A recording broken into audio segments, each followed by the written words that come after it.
आने की पानी से इस सृष्टि को नष्ट नहीं करूंगा। तो अब पानी से तो होगा नहीं, तो एक और चीज बचती है, आग। क्योंकि बाइबल में आग और पानी दो ऐसी चीजें हैं जो डिस्ट्रैक्शन को दिखाती हैं। और इसलिए आयशैया की पुस्तक 43 अध्याय जब आप पढ़ेंगे, उसका दूसरा वचन जब आप देखते हैं, आप एक बार पढ़ लीजिए। दूसरे वचन में दो बातें लिखी हैं, और वो देखिए दो बातें क्या है। जब तू जल में होकर जाए, मैं तेरे संग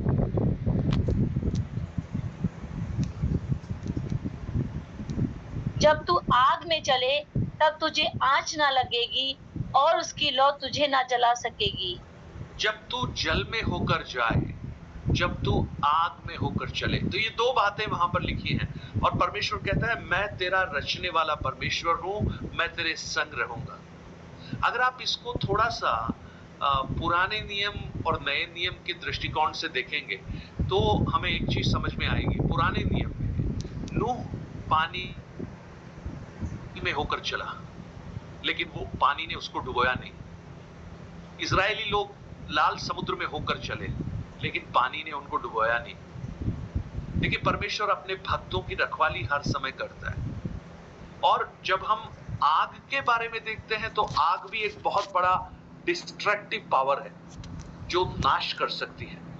और परमेश्वर का वचन क्या कहता है? मैं तुम्हारे संग वहां भी रहूंगा। सो ये बात जानिएगा कि अब जो गर्मी का मौसम है, इतना भयंकर हो रहा है, जंगल में अपने आप आग लग जाती है, तो इन सब के बीच में हमें ये बात समझना चाहिए कि यीशु मसीह के आगमन की आहट ये सब दे रहा है।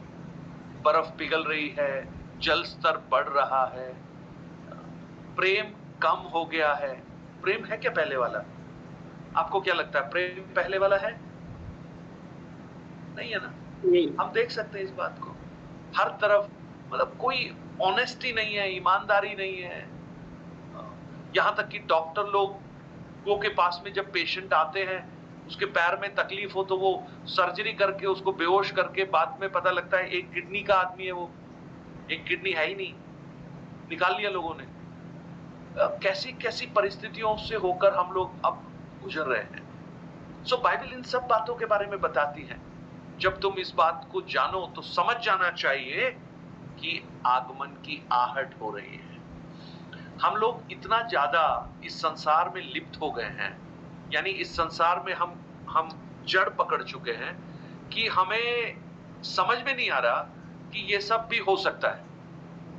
आपको मालूम है, जब मिस्र में या नबूकदनेस्सर के समय में, जब बेबीलोन में इजरायली लोग गुलाम बनकर पहुंचे, जब वापस आने की बात आई, तो बहुत सौ ने तो आने से मना कर दिया। बोले हम गुलाम ही ठीक है, यहीं रहेंगे हम लोग। हाँ, जानते कारण क्या है? वहां की लड़कियों से शादी कर ली, वहां के कल्चर को अपना लिया। मिस्र से भी बहुत लोग आने के लिए तैयार नहीं थे, क्योंकि वो वहीं के हो गए। उनको लगा कि यही उनका परमानेंट देश है। और हमें भी ऐसा लगने लगा है कि हम लिखते भी है ना, फॉर्म में जब भरते हैं, कोई भी फॉर्म भरते हैं, तो रेजिडेंस पूछते हैं, आपका सिटीजनशिप कौन सा है, तो हम इंडियन लिखते हैं। तो ये सब बातों ने हमें शायद ये बता दिया है, ये जाहिर कर दिया है कि हम यही के नागरिक हैं। लेकिन प्रियो, हम लोग स्वर्ग के नागरिक हैं। इसलिए पतरस कहता है, हमारा देश जो है वो स्वर्गीय है।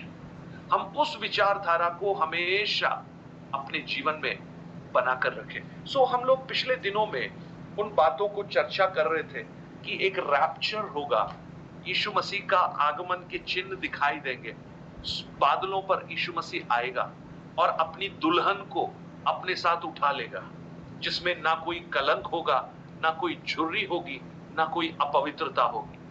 और वो जब उठाई जाएगी, उसके बाद इस पृथ्वी पर क्लेश और महाक्लेश होगा, 3.5 साल और 3.5 साल। और उसके बाद प्रभु यीशु मसीह वापस उन संतों के साथ जो उठा लिए गए थे, वो वापस इस पृथ्वी पर आएंगे और 1000 साल तक यहां पर शासन करेंगे। और जिसकी चर्चा यशायाह की पुस्तक में, जकरिया की पुस्तक में बहुत विस्तार से दी गई है। मैं जो यीशु मसीह के आगमन के जो दो पहलू हैं, एक बादलों पर आना, एक जैतून पर्वत पर आना, उन दोनों में क्या फर्क है, उसके कुछ पॉइंट्स आप जल्दी से लिख लीजिएगा। अगर आपने नहीं लिखे जल्दी से लिख लीजिए। आप लिखिए यीशु मसीह का जो बादलों पर आगमन होगा उस समय की घटना, और यीशु मसीह का आगमन 7 साल बाद जब जैतून पर्वत पर होगा उस समय का।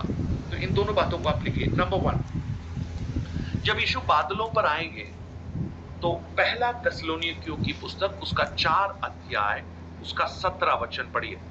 पहला थिस्सलुनीकियों उसका 4 अध्याय 17 वचन। तब हम जो जीवित और बचे रहेंगे उसके साथ बादलों पर उठा लिए जाएंगे कि हवा में प्रभु से मिले, और इस रीति से हम सदा प्रभु के साथ रहेंगे। सो देखिएगा, जब यीशु मसीह का बादलों पर आगमन होगा तो क्या होगा, हम जो जीवित बचे रहेंगे उसके साथ बादलों पर उठा लिए जाएंगे। अभी आप इस बात की कल्पना नहीं कर सकते। जानते क्यों? क्योंकि हमारा शरीर जो मिट्टी का बना है वो मिट्टी के गुरुत्वाकर्षण से आकर्षित होता है। आप अगर छत पे खड़े होके गिर जाएंगे तो आप ऊपर नहीं गिरेंगे, आप नीचे गिरेंगे, क्योंकि आपका शरीर जो है वो पृथ्वी से आकर्षण में है। मैं हमेशा एक उदाहरण में देता हूं। अगर आपके पास में एक बोतल हो, ये तो पानी की बोतल है, आपके पास में पेप्सी की एक बोतल हो, तो वो थोड़ी सी खाली होती है ना, थोड़ा खाली होता है, लेकिन वो खाली नहीं होती, उसमें गैस होती है। अगर आप पेप्सी की बोतल को हिलाकर उसको नीचे ढोल दें, ढक्कन खोलकर नीचे ढोल दें, तो पता क्या होगा, जो पानी है वो नीचे गिरेगा लेकिन गैस नीचे नहीं गिरेगी, पानी नीचे गिरेगा। क्यों पानी नीचे गिरेगा?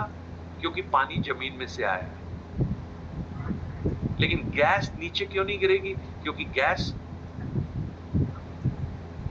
हवा में है। तो ये जब एक व्यक्ति मर जाता है ना, तो जो जमीन का है वो नीचे गिर जाता है, और जो ऊपर से मिला है, जो परमात्मा से मिला है, यानी आत्मा जो है, वो नीचे नहीं गिरती, वो ऊपर ही जाती है।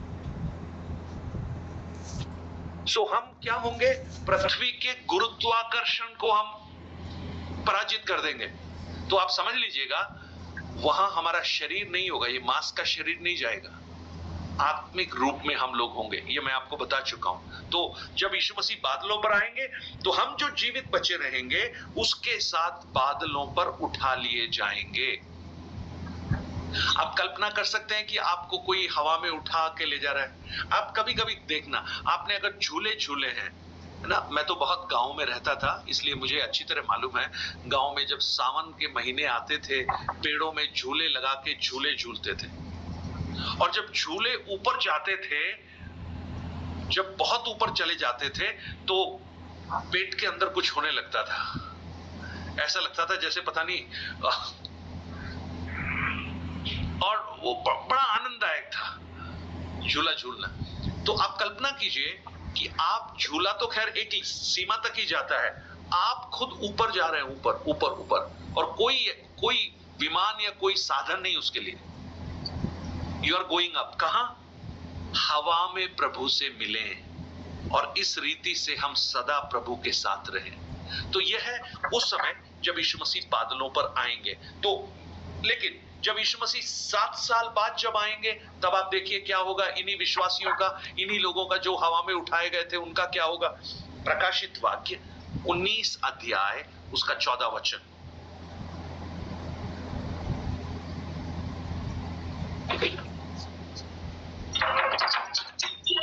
स्वर्ग की सेना श्वेत घोड़ों पर सवार और श्वेत और मलमल पहने हुए उसके पीछे पीछे है।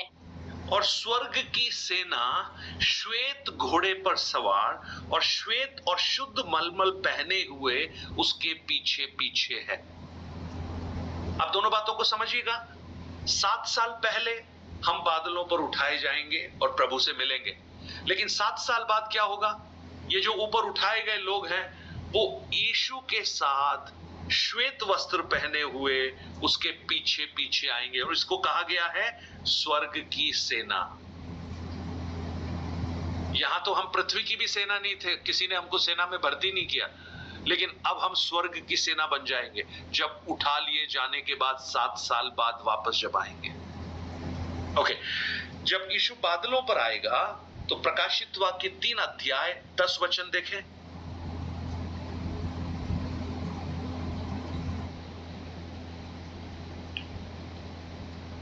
या पढ़िए जी।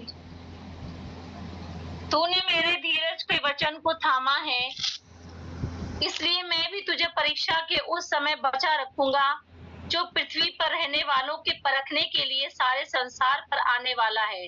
देखिए, तूने मेरे धीरज के वचन को थामा है, इसलिए मैं भी तुझे परीक्षा के उस समय बचा कर रखूंगा जो पृथ्वी पर रहने वालों के परखने के लिए सारे संसार में आने वाली है। ये एक्चुअली ये जो परीक्षा, ये जो प्रॉब्लम है, ये उस 3.5 और 3.5 साल के क्लेश और महाक्लेश को दर्शाती है।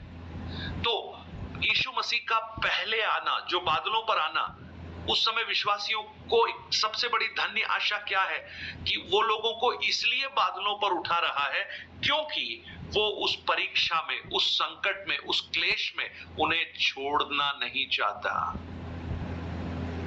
उन्हें उठाकर इस पृथ्वी से ऊपर ले जाएगा और उसके बाद यहां पर क्लेश और महाक्लेश होगा। ओके, अब जब 7 साल पूरे हो जाएंगे तब देखिए क्या होगा। आप प्रकाशित वाक्य 3 के 10 में इसी बात को हम पढ़ सकते हैं। क्या है?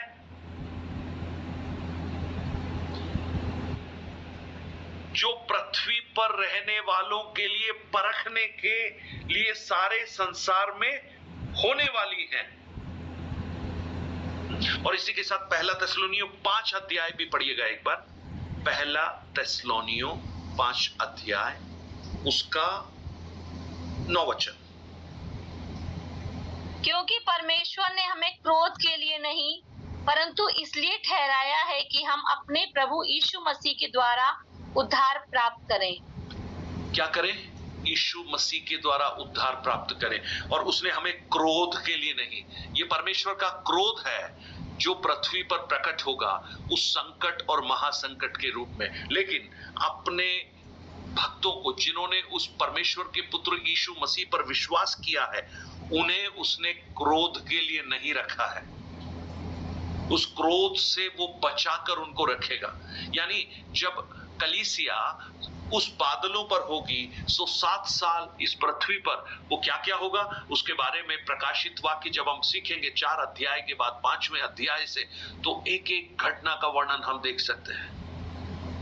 पृथ्वी अंधेर हो जाएगा, पानी पीने लायक नहीं होगा, सूरज की रोशनी चली जाएगी, तारे गिरने लगेंगे, आग बरसने लगेगी। यानी इतने सारे क्लेश होंगे कि पृथ्वी पर हाहाकार होगा। लेकिन जिन्होंने यीशु मसीह पर अपना विश्वास रखा था वो उस समय कहां होंगे? बादलों पर होंगे। ये कितना बड़ा आश्वासन है,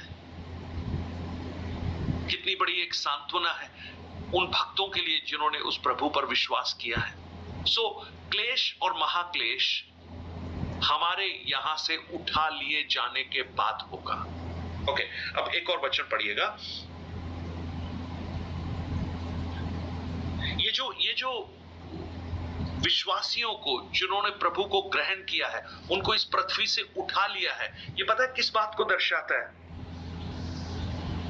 उनके छुटकारे को दर्शाता है। जैसे हमें अनंत नाश से उसने बचाया, ठीक उसी प्रकार वो इस पीड़ा और महापीड़ा से हमें बचा रहा है। Act of deliverance, act of deliverance. ये जो छुटकारा जो हमें मिल रहा है, लेकिन ये छुटकारा किन लोगों को मिल रहा है? जिन्होंने यीशु मसीह के छुटकारे पर विश्वास किया, उस क्रूस के छुटकारे पर विश्वास किया। और उस समय पृथ्वी के लोग इस बात की आशा करेंगे कि हम भी इसमें बच जाएं, लेकिन बच नहीं पाएंगे। लोग पैसा लेकर, धन लेकर, अपनी पोजीशन लेकर, सब कुछ लेकर आएंगे। मैं अभी पिछले दिनों मैं कुछ पढ़ रहा था तो अचानक से एक ऐसी एक छोटी सी स्टोरी मुझे सुनाई दी। एक व्यक्ति था, बहुत करोड़पति व्यक्ति था, बहुत ही करोड़पति। उसके पास पैसा और प्रभाव इतना था कि वो कुछ भी करवा सकता था कहीं पर भी, और उसे अपने पैसे का बहुत घमंड था। एक दिन जब वो अपने ऑफिस में बैठा था तो अचानक से एक व्यक्ति उसके पास आया। तो उसने आकर बोला, चलो। बोले, आप कौन है? बोले, मैं यमराज हूं। अरे यमराज मेरे पास क्यों आए? नहीं नहीं, आपका टाइम हो गया आपके पास, इसलिए आया हूं, आपको चलना है। बोले, नहीं नहीं, मैं ऐसे नहीं जा सकता, आप गलत व्यक्ति के पास आ गए, मुझे तो अभी बहुत कुछ काम करना है। तो यमराज बोले, भाई ज्यादा मुझसे बहस मत करो, चुपचाप चलो, टाइम हो गया है। तो ये घबरा गया। तो इसने कहा कि एक काम करो यमराज जी, देखो सारे काम हो जाते हैं सब जगह, मैं आज तक सारे काम करवा रहा था। बड़े से बड़ा आदमी जो कहता था मैं ईमानदार हूं, उससे भी मैंने काम करवा लिया। पैसे में बड़ी ताकत है। मैं आपको 10 करोड़ रुपए देता हूं, मुझे एक दिन का टाइम चाहिए, एक दिन चाहिए बस, 24 आवर्स। तो वो यमराज बोले, तुम भैया क्या बहसबाजी कर रहे हो, तुम चलो, तुम्हारा टाइम हो गया, तुरंत चलो यहां से। तो इसको लगा शायद पैसे कम है, तो उसने बोला, ऐसा करो, मुझे 24 घंटे भी मत दो, मुझे तो 2 घंटे दे दो, मैं 20 करोड़ रुपए देने को तैयार हूं। उसको लग रहा था कि पैसा का ताकत बहुत है, पैसा सब कुछ कर सकता है। लेकिन वो यमराज बोला, भाई तुम 20 करोड़ क्या बात कर रहे हो, तुम चलो जल्दी।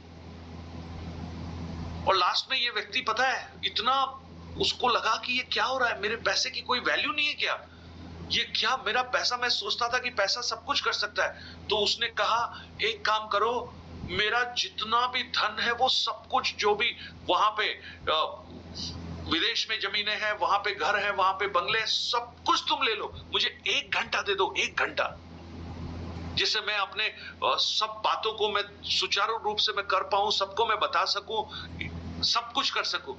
यमराज बोले, भैया 1 घंटा छोड़ो, 1 मिनट भी नहीं मिलेगा, चलो। और वो मर गया। हम लोग कई बार इस संसार में रहते हुए हमें ऐसा लगता है कि हम यहीं पर रहने वाले हैं, लेकिन प्रियो, इस संसार में रहते हुए वो बुद्धि प्रभु ने हमें दी, मुझे दी, आपको दी। इसके लिए प्रभु को हम धन्यवाद करने चाहिए हमको, कि उस प्रभु यीशु को समझने का सौभाग्य हमें मिला।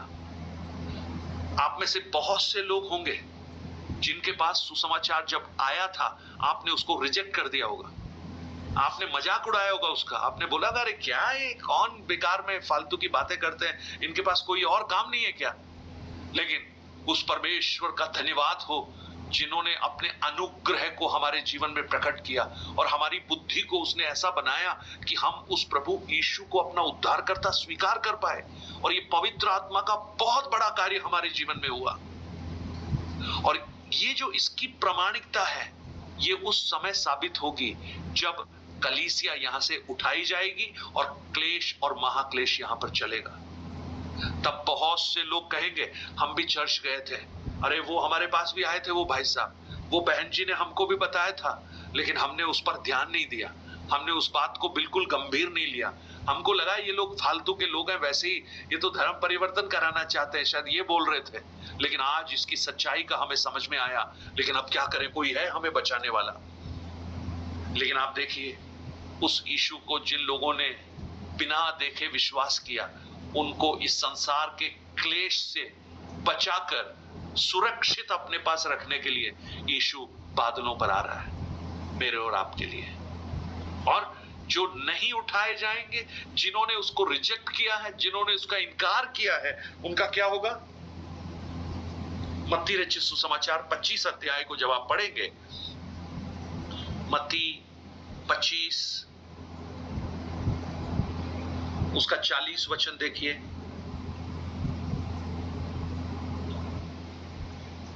40 से कुछ वचन पढ़िए।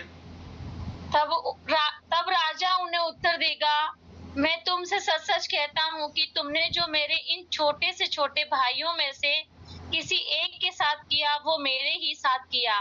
तब वो बाईं ओर वालों से कहेगा, हे शापित लोगों, मेरे सामने से उस अनंत आग में चले जाओ, जो शैतान और उसके दूतों के लिए तैयार की गई है। क्योंकि मैं भूखा था और तुमने मुझे खाने को नहीं दिया, मैं प्यासा था और तुमने मुझे पानी नहीं पिलाया, मैं परदेसी था और तुमने मुझे अपने घर में नहीं ठहराया, मैं नंगा था और तुमने मुझे कपड़े नहीं पहनाए, मैं बीमार और बंदी गृह में था और तुमने मेरी सुधि ना ली। देखो, उस आग में चले जाओ, उस कठिनाई के उसमें चले जाओ, क्योंकि मैं आया था तुम्हारे पास लेकिन तुमने मेरी सुधि नहीं ली। ये वचन सब हम पढ़कर चले जाते हैं। अब 24 वचन को देखते हैं। 24 वचन को, कुछ वचनों को मैं आपके लिए पढ़ूंगा। उसके 34 वचन से लेकर जब पढ़ते हैं, वहां लिखा है, मैं तुमसे सच कहता हूं कि जब तक ये बातें पूरी न हो लें तब तक ये पीढ़ी जाती न रहेगी। आकाश और पृथ्वी टल जाएंगे परंतु मेरी बातें कभी न टलेंगी। उस दिन और उस घड़ी के विषय में कोई नहीं जानता, न स्वर्ग के दूत और न पुत्र, परंतु केवल पिता। क्योंकि, अब ध्यान से सुनिएगा, जैसे जल प्रलय के दिनों में जिस दिन तक नूह जहाज पर नहीं चढ़ा उस दिन तक लोग खाते पीते थे और उनमें शादी ब्याह होते थे, और जब जल प्रलय ने आकर उन सबको बहा न ले गया तब तक उनको कुछ भी मालूम नहीं हुआ, वैसे ही मनुष्य के पुत्र का आना भी होगा। आप देखो कितनी सरल शब्दों में लिखा है। जब एक तरफ नूह जब प्रचार कर रहा था, लोग पता है शादियां कर रहे थे। मैं ये नहीं कह रहा शादी नहीं करनी चाहिए, ये शादी करने का अर्थ यहां पर ये लिखा है, वो अपने अपने एंजॉयमेंट में थे, वो एंजॉय कर रहे थे। अरे किस बात के लिए, कौन सी बात, कौन सा जहाज, कौन सा पानी, कौन सा आग। लेकिन समझ में तब आया जब उनको बहा कर ले गया। और देखिए, मनुष्य के पुत्र का जब आना होगा तब क्या होगा, उस समय 2 जन खेत में होंगे, एक ले लिया जाएगा, दूसरा छोड़ दिया जाएगा। 2 स्त्रियां चक्की पीसती होंगी, एक ले ली जाएगी और दूसरी छोड़ दी जाएगी। इसलिए जागते रहो, क्योंकि तुम नहीं जानते कि तुम्हारा प्रभु किस दिन आएगा।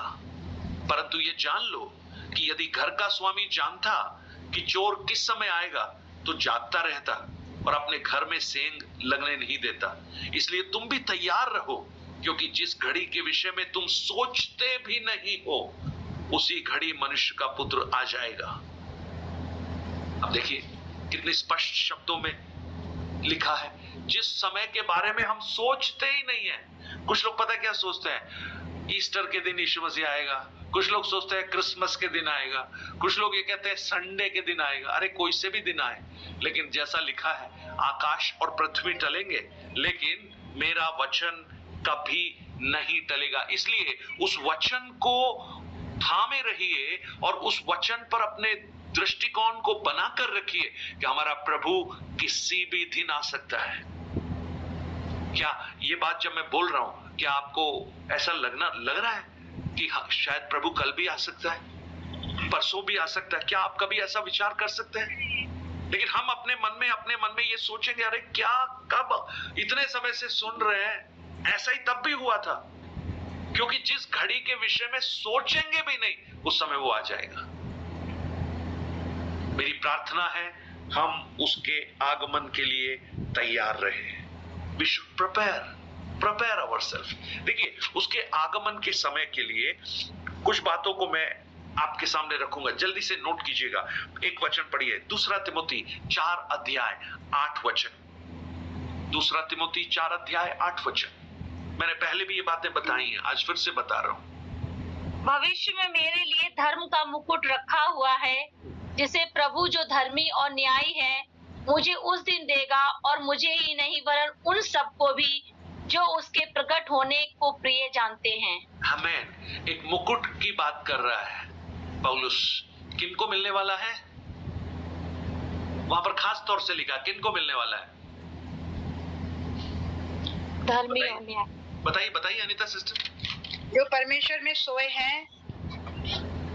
नहीं, उस वचन के अनुसार, उस वचन में कुछ बात लिखी है, उसके प्रकट होने को प्रिय जानते हैं, जो उसके प्रकट होने को प्रिय जानते हैं।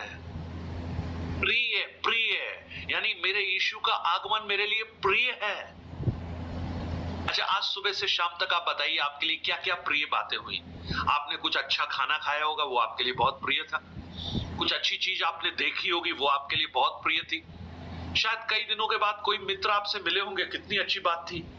लेकिन कहीं इन सब के बीच में ऐसा लगा आपको मेरा यीशु आने वाला है और उस बात ने आपको खुश किया। पौलुस कहता है उन लोगों को मिलेगा जो उसके आगमन को प्रिय जानते हैं। जैसे आपके घर में अगर कोई शादी है तो शादी का आप इंतजार कर रहे होते हैं। अरे अभी 10 दिन बच गए, 15-12 दिन बच गए, अभी 9 दिन बच गए। या सोच लीजिए आप कहीं हॉलिडे पे जा रहे हैं, अभी गर्मी की छुट्टियां, हॉलिडे पे जा रहे हैं, मनाली जा रहे हैं। सो मधुस्मिता सिस्टर अश्विन जी से पूछ रही है, अजी कितने दिन और बच गए? तो अश्विन जी बोल रहे हैं 3 दिन बचे हैं, अभी 3 ही बचे। अच्छा 3 ही है, ओ चलो 3 तो निकल जाएंगे, 1 दिन और हो गया, अब 2 ही बचे हैं। यानी एक्साइटमेंट बढ़ रहा है। बोले कुल्लू मलानी इस गर्मी के मौसम से वहां जाके थोड़ा ठंड मिलेगा। क्या यीशु मसीह के आगमन को हमारे अंदर वो प्रिय आगमन है हमारे लिए, या कहीं हम भी एक ही बनकर हम वैसे ही अपने जीवन को यहाँ पर बिता रहे हैं और चर्च जाकर फॉर्मेलिटी पूरी कर रहे हैं। हाँ चले गए, हम भी बहुत अच्छा काम कर लिया, हमने एक अध्याय भी पढ़ लिया, थोड़ा सा प्रार्थना भी कर लिया, ये सब करके हम लोग बैठे हैं। पास्टर जी कैसे प्रिय जानना है हमारे अंदर? आप मुझे बताओ, शादी जब होने वाली होती है तो कैसे प्रिय जानते हैं आप? एक खुशी, तैयारियां होती है, खुशी होती है, अपने आप को तैयार करते हैं। यीशु मसीह के आगमन के लिए अपने आप को तैयार करना पड़ेगा। कैसे तैयार करेंगे? हमें परमेश्वर के वचन के द्वारा उसके और उसकी तैयारी का ही हिस्सा है ये। डीपर रूट भी उसकी तैयारी का हिस्सा है। अभी जो आप सुन रहे हैं और जो बात कर रहे हैं ये भी उसकी तैयारी का एक हिस्सा है। वचन पे विश्वास करके बढ़ते उसमें हम फेथ करें। हमारे अंदर एक ये बहुत बड़ा एक, मैं हमेशा ये बात बोलता हूं ना, एक विश्वासी को 2 बातें कभी नहीं भूलनी चाहिए। एक, काल्वरी का क्रूस वो कभी ना भूले, और दूसरा, यीशु मसीह का वो आगमन कभी ना भूले। क्योंकि ये 2 बातें अगर एक विश्वासी के हृदय के पटल पर स्पष्ट तौर से लिखी हुई है तो आपको ये समझ में आएगा कि मैं यहां ज्यादा रहने वाला नहीं हूं, बहुत जल्दी मैं जाऊंगा। मैंने आपको एक कहानी बताई थी बहुत पहले, अभी कुछ नए लोग हैं इसलिए मैं उस कहानी को एक बार फिर से दोहरा देता हूं। सासू और बहू की कहानी है, सुनिए ना आपने, मैंने बताई थी, कुछ लोगों को याद भी होगा लेकिन कुछ लोगों को भूल गए होंगे, इसलिए मेरा काम है मैं दोबारा से आपको याद कराऊं। एक सासू माँ थी और उनकी बहू थी, और उन जो बहू, सासू माँ का जो बेटा था वो विदेश में था, वो विदेश में नौकरी करने गया था। तो ये बहू को बहुत अत्याचार करती थी सासू माँ। डीपर रूट में ऐसी कोई सासू माँ नहीं होनी चाहिए। मैं हाथ जोड़ के विनती करता हूं, अगर कोई ऐसा है तो अपने आप को बदलें और प्रभु के प्रेम में अपनी बहुओं के साथ व्यवहार करें, और ऐसी बहुएं भी ना हो जो अपनी सासू माँ को परेशान करें। उसके अलावा फिर ये प्रार्थना करना वरना सब बेकार है। ओके, सो ये बहुत परेशान करती थी, और ये जो बहू थी इतनी व्याकुल हो गई, एक दिन इसने सोचा मैं अपनी जीवन को खत्म कर लूं। पति बाहर है, अकेली है, सासू माँ है, और जब ऐसे जीवन समाप्त करने की वो कोशिश करने वाली थी तो पड़ोस की एक आंटी जो उससे बहुत प्रेम करती थी वो इसके पास आकर पूछा, बेटा क्या हो गया, तुम इतनी उदास क्यों? तो उसने बताया कि मेरे जीवन में क्या क्या परेशानी है। तो उसने कहा, क्या तुमने अपने पति को ये बातें बताई हैं? बोला, मैं पति को कैसे बताऊं, वो पहले ही नौकरी करने बाहर गए, अकेले रहते हैं, बहुत परेशान हो जाएंगे। मैंने नहीं बताया। बोले नहीं तुम बताओ उन्हें। तो इसने सारी बातें पत्र में लिख के पत्र भेज दिया, और जब पति को ये पत्र मिला तो पति को बहुत दुख हुआ कि ये उसकी पत्नी किस कष्ट के बीच में से गुजर रही है। तो पति ने विदेश में बैठकर एक पत्र लिखा और अपनी पत्नी को भेजा, और उस पत्र में उसने ये लिखा कि मैं बहुत जल्दी, मैंने छुट्टी के लिए आवेदन किया है, मेरी छुट्टी बहुत जल्दी होने वाली है, और जैसे ही मेरी छुट्टी अप्रूव हो जाएगी मैं वहां आऊंगा। और मैं इस बार जब आऊंगा तो वैसे नहीं आऊंगा जैसे हर बार आता हूं। पिछली बार मैं आया था, 2 महीने के बाद मैं वापस आ गया, तो तुम्हें बड़ा दुख हुआ। लेकिन इस बार जब मैं आऊंगा तो मैं तुम्हारे पासपोर्ट और वीजा का पूरा प्रबंध करके आऊंगा। जैसे ही मैं वहां आऊंगा, थोड़े दिन वहां रहेंगे और उसके बाद तुम्हें भी मैं अपने साथ लेकर यहां आ जाऊंगा। अब ये लेटर उस पत्नी को मिल गया। अब लेटर जब मिला तो उसने लेटर को पढ़ा, और जैसे ही लेटर को पढ़ा उसके अंदर इतनी खुशी जागृत हो गई, वो बहुत खुश हो गई। और जब वो बड़ी खुश थी तो उसकी सासू माँ की आवाज वहां से आई, ये बर्तन तूने ऐसे कैसे रखे हैं, ये कोई तरीका है क्या रखने का, जैसे हमेशा बोलती थी। तो जब भी वो सासू माँ की आवाज सुनती थी इसको बड़ा दुख होता था, लेकिन इस दिन दुख नहीं हुआ। वो जोर जोर से चिल्ला रही थी, ये मन ही मन में हंस रही थी। जानते क्यों?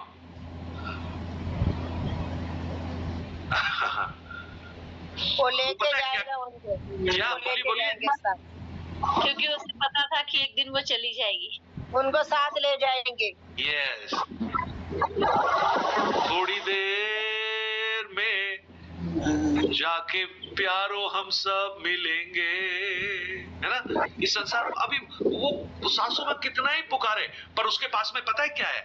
कुछ नहीं है, खाली नहीं, लेटर है। उसके पास लेटर है पति का। हाँ। और जब तक वो लेटर है, उस लेटर को उसने संभाल के रखा है। जब भी प्रॉब्लम होती है लेटर को पढ़ लेती है, और जैसे लेटर पढ़ती है उसका मन फिर से जागृत हो जाता है। दूल्हे का पत्र दुल्हन के लिए, पता है? ये रहा, ये पत्र है दूल्हे का, हम सब दुल्हनों के लिए। जब भी यहां निराशा हो, इस पत्र को पढ़ लेना, आपकी निराशाएं दूर हो जाएंगी और आपको समझ में आने लगेगा कि आपका दूल्हा आपको अधिक समय यहां नहीं रखेगा। यहाँ के कष्टों से, यहाँ के क्लेशों से, यहाँ के दुखों से अपने साथ लेकर यहाँ के सारे क्लेशों से आपको छुटकारा दे देगा। लेकिन वो पत्र पढ़ना, तभी तो प्रोत्साहन मिला। सो अब उसको टेंशन नहीं है। वो सासू माँ बोल रही है तुझे अब दुख नहीं हो रहा, तो शायद सासू माँ को बोलेगी अरे बोल लो, थोड़ा और बोलो ना, थोड़ा और जोर से बोलो, तुम अपनी भड़ास निकाल लो। लेकिन मुझे एक चीज समझ में आ रही है, तुम्हारा बोलना ज्यादा दिन तक चलेगा नहीं, क्योंकि मेरा पति आ रहा है और मैं उसके साथ बादलों पर उड़ जाऊंगी। तुम हाथ मलते रहना, फिर दीवारों से बात करना। प्रियो, हमारा ये क्लेश, हमारा दुख, ये कितनी बातें भक्तों के जीवन को अगर आप देखेंगे, इब्रानियों की पुस्तक 11 अध्याय को अगर आप पढ़ेंगे तो ये सब बातें हमें बहुत स्पष्ट रूप से नजर आती हैं। इब्रानियों मेरे साथ निकालिएगा 11 अध्याय। कौन सा अध्याय है ये?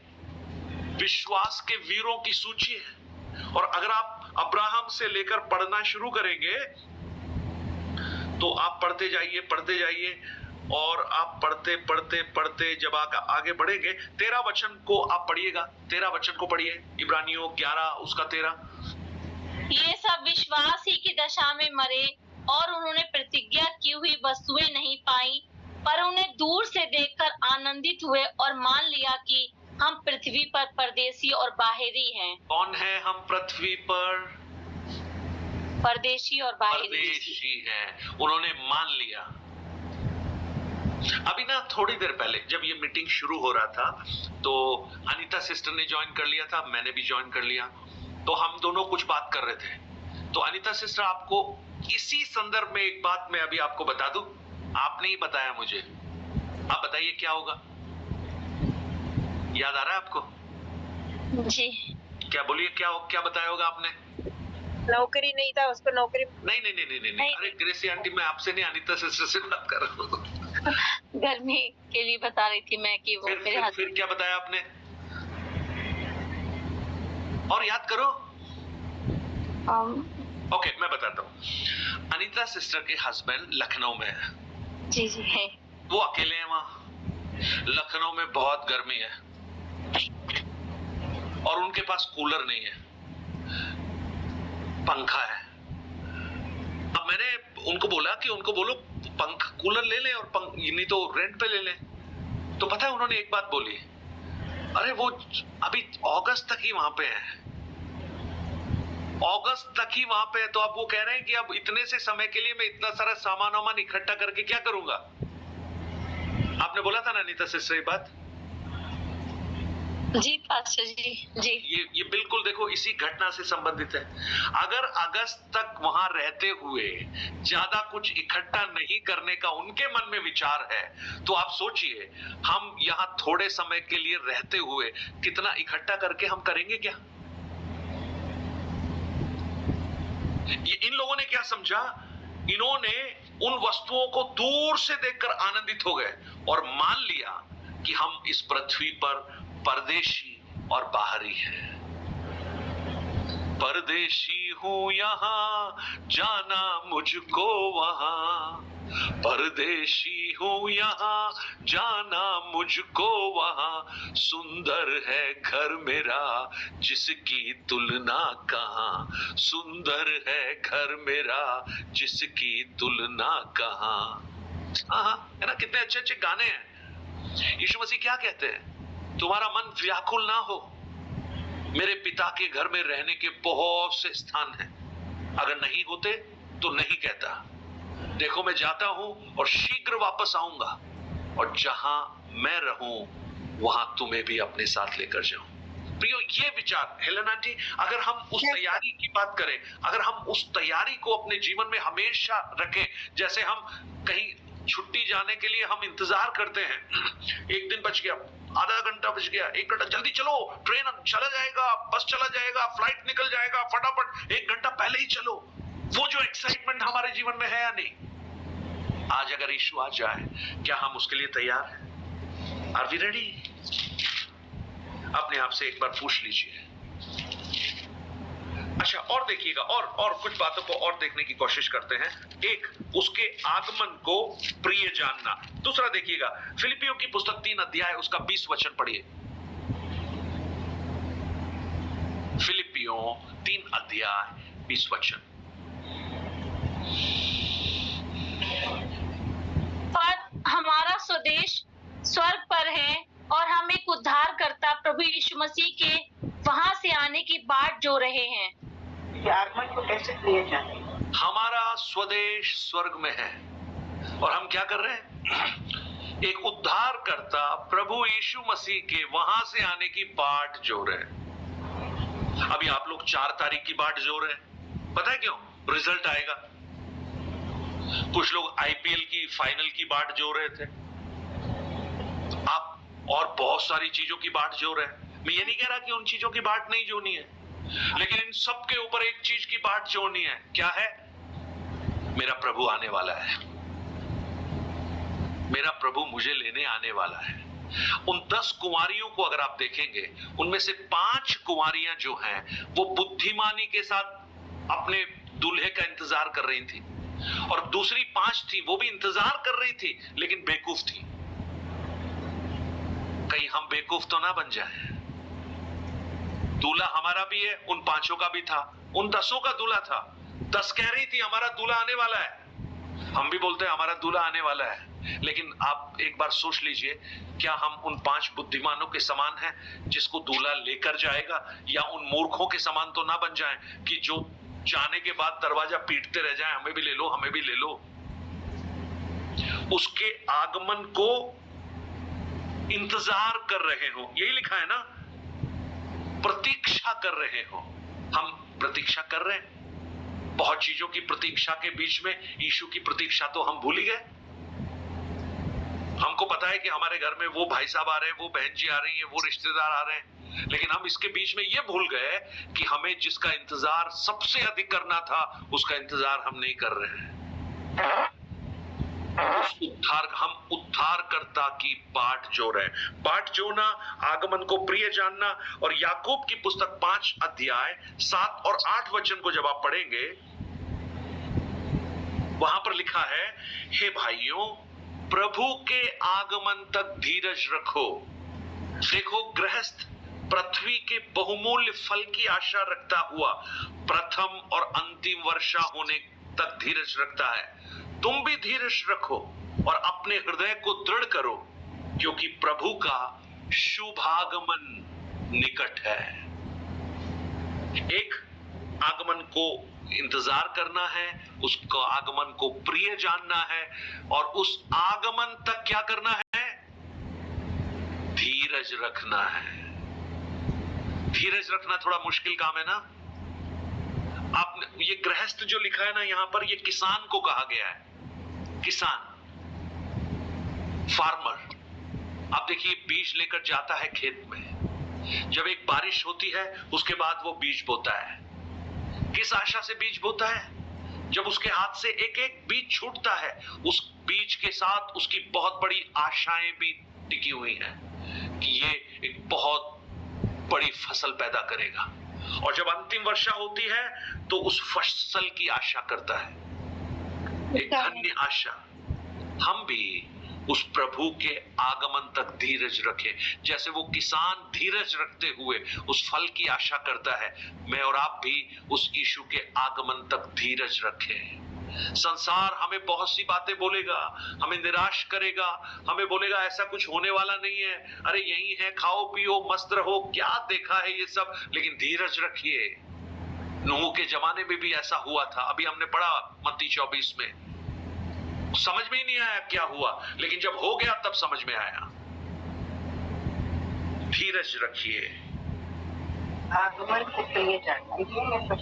और आंटी आपने पूछा हेलन आंटी की एक तैयारी कैसे करनी है, तो पहला आगमन को प्रिय नहीं, मैं आई वाज आस्किंग कि आगमन को प्रिय कैसे जानना है, ये मैं कह रही थी। आप बताइए कैसे जानेंगे? आपको अच्छा लग रहा है कि आगमन के बारे में सोचना? बिल्कुल बिल्कुल बिल्कुल पास्टर जी, लग रहा है। तो ये जितना ज्यादा आप सोचेंगे उतना ही ज्यादा अच्छा लगने लगेगा आपको। जी हाँ, जी हाँ। आप जितना ज्यादा प्रभु के वचन को पढ़ेंगे वो आगमन आपको, तो इसलिए हमें प्रकाशित वाक्य 70 जो दानियल की पुस्तक, ये सब पढ़ना इसलिए जरूरी है क्योंकि हम जो संसार की बातों से अपने हृदय को भर रहे हैं, वचन से अपने हृदय को भरना प्रारंभ करें। देखिए ये आगमन को प्रिय अगर जानना है तो एक जिसकी एंगेजमेंट हो गई है ना, एक लड़की जो नौजवान लड़की है जिसकी शादी होने वाली है, जिसकी एंगेजमेंट हो जाती है, उससे पूछो कि शादी और एंगेजमेंट के बीच का जो समय है वो कैसे कटता है। शी इज सो एक्साइटेड, शादी के लिए प्लानिंग कर रही है वो। थीम ये होना चाहिए, डेकोरेशन ये होना चाहिए, खाना ये वाला होना चाहिए, मेरा गाउन वहां से बन के आएगा, मेरा शी इज प्रिपेयरिंग माइंडसेट। उसका मन एक ही चीज पे मन है उसका। अब उसको कुछ और बोलो उसको समझ में नहीं आता। फोन करती है तो 3-3 घंटे, लोग कहेंगे यार क्या बात कर रही है तू, अरे हमको तो समझ में नहीं आ रहा, 3 घंटे बात किया उसके बाद भी पता नहीं लगा। क्या ऐसा मन करता है कि उस दूल्हे का पत्र पढ़ते हुए 3 घंटे बीत गए और पता भी नहीं लगा? भजन 1 में क्या लिखा है? धन्य है वो, उसके बारे में लिखा है, वह तो यहोवा की व्यवस्था से प्रसन्न रहता है और रात दिन उस पर मनन करता है। सो अगर हम उससे प्रेम करते हैं तो उसके वचन से भी प्रेम करेंगे और फिर उसकी हर बातें हमें प्रिय लगेंगी। सो उसके आगमन को हमारे, वो जब तक अंदर नहीं होगा आगमन को प्रिय कैसे जानेंगे? I hope I could make you understand.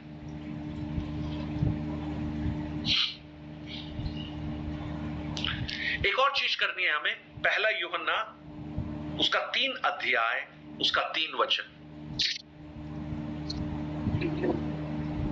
और जो कोई उस पर ये आशा रखता है वह अपने आप को वैसा ही पवित्र करता है जैसा वो पवित्र है। अगर दूसरा वचन पढ़ेंगे वहां पर लिखा है, और अब तक ये प्रकट नहीं हुआ है, लेकिन प्रकट जब होगा उस समय तक हमें क्या करना है?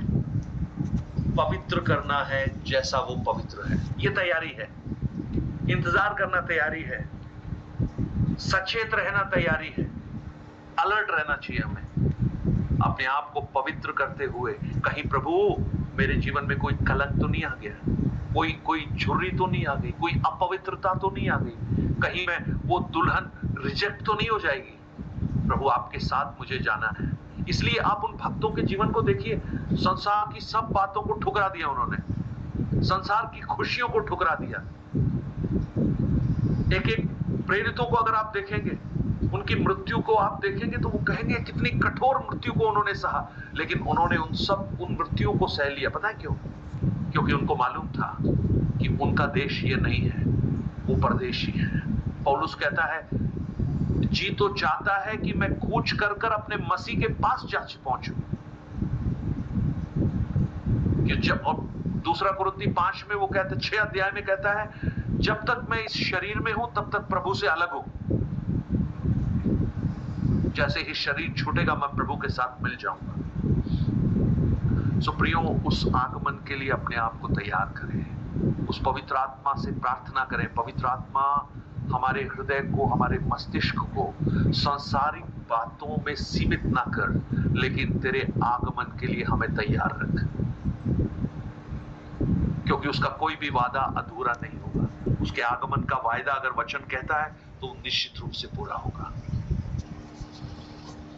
Are we ready? क्या हम तैयार हैं?